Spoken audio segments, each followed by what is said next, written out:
সূর্যকে শেষ করে পালানোর আগেই ছদ্মবেশে হাজির হলো দীপা। হাজির হয়েই ইরা ও তার স্যারকে ধরে পুলিশের হাতে ধরিয়ে দিল।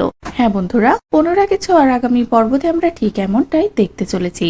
অবশেষে সূর্যকে কিডন্যাপ করে ইরা ও তার স্যার মিলে খুঁজে পেল নিজেদের আসল অস্ত্রটা। পেন ড্রাইভটা যখনই হাতে পায় তখনই দুজনে ভীষণ খুশি হয়ে যায় যে এবার সূর্যের সাথে আর কোনো কাজ নেই।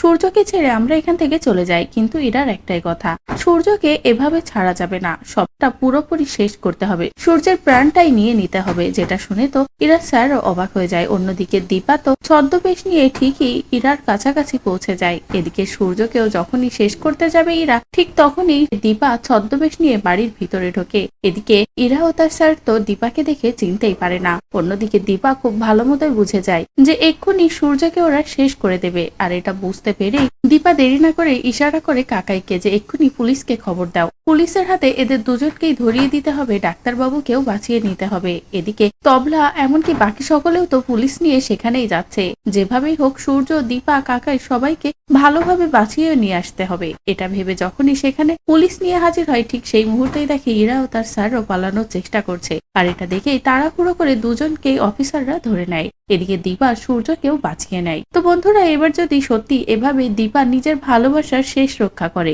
সূর্যের প্রাণটা বাঁচিয়ে নেয় ইরা ও তার স্যারের হাত থেকে এবং দুজনকেই পুলিশের হাতে তুলে দেয়, তাহলে সেটা দেখতে তোমাদের ঠিক কেমন লাগবে কমেন্ট করে জানাও। পরবর্তী আপডেট পেতে চ্যানেলটি সাবস্ক্রাইব করো।